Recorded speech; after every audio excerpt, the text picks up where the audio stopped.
வாழ்க வளமுடன். இன்னைக்கு செவ்வாய்க்கிழமை காலையில் பிரம்ம முகூர்த்த பூஜையோட முதல் நாள்.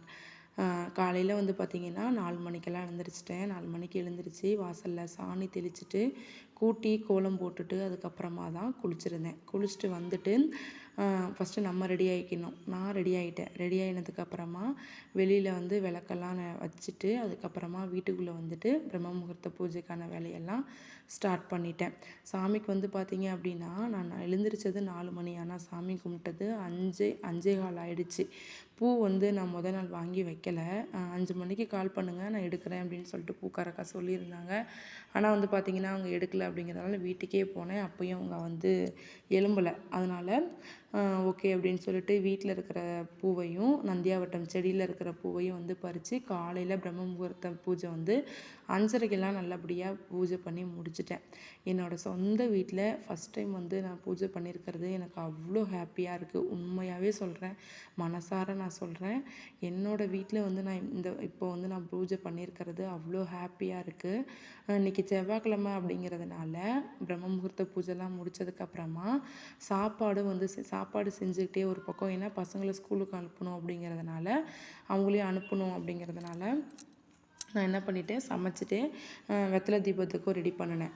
வெற்றிலை தீபம் அப்படின்னு பார்த்தீங்கன்னா 6 வெத்தலை வந்து எடுத்துக்கிட்டேன். அதில் வந்துட்டு காம்பை நீக்கிட்டு அந்த காம்பை நம்ம வந்துட்டு விளக்கு வைப்போம் இல்லைங்களா, அந்த விளக்குலேயே வந்து இந்த காம்பை போட்டுக்கணும். ஒரு பித்தளை தட்டில் வந்து பிளேட்டில் வந்துட்டு 6 வெத்தலையிலையுமே வெத்தலையை வந்து நல்லா கழுகிட்டு மஞ்சள் குங்குமம்லாம் வச்சுட்டு நடுப்புற வந்து உங்கள்கிட்ட முருகன் இருந்தாலும் சரி, வேல் வச்சுருந்தாலும் சரி, அதை வச்சுட்டு நீங்கள் வந்து தீபம் ஏற்றிக்கலாம். 6 விளக்கும் சுற்றி நெய் விளக்கு ஏற்றுறதா இருந்தாலும் ஏற்றிக்கலாம், இல்லைனா ஒரு விளக்கு ஏற்றுறதா இருந்தாலும் ஏற்றிக்கலாம். நான் வந்து நெய் விளக்கு ஏற்றலை, சுத்தமான நல்லெண்ணெயில் நான் வந்து விளக்கு வச்சுக்கிட்டேன்.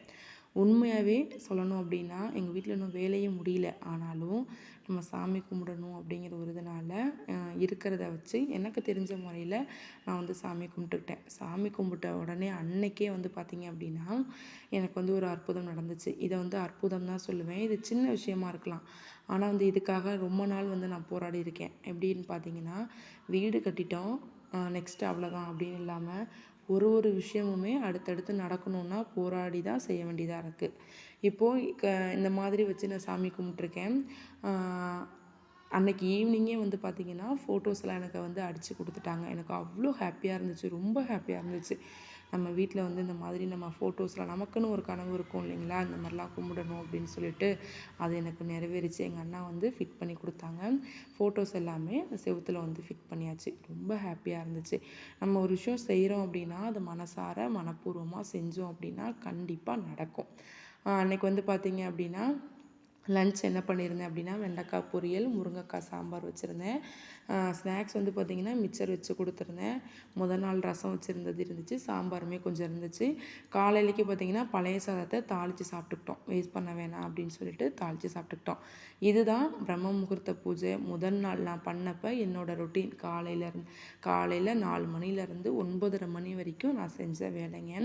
ஒரு விஷயம் நீங்கள் செய்ய போகிறீங்க அப்படின்னா கண்டிப்பாக நடக்குங்கிற ஒரு நம்பிக்கையில் செய்யுங்க. இது மூட நம்பிக்கை அதெல்லாம் எதையுமே விட்டுருங்க. யார் எது சொன்னாலும் காதில் வாங்கிக்காதீங்க. நமக்கு நடக்கும், கண்டிப்பாக நமக்கு நடக்கணுங்கிற விஷயம் கண்டிப்பாக நடந்தே தீரும். அதை மட்டும் நீங்கள் மனசில் வச்சுக்கோங்க.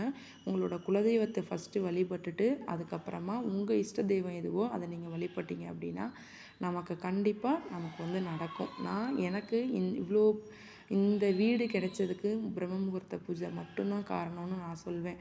எனக்கு கஷ்டங்களே தெரியாது, நல்லபடியாக என்னோடய வீட்டை நான் கட்டி முடிச்சிட்டேன்.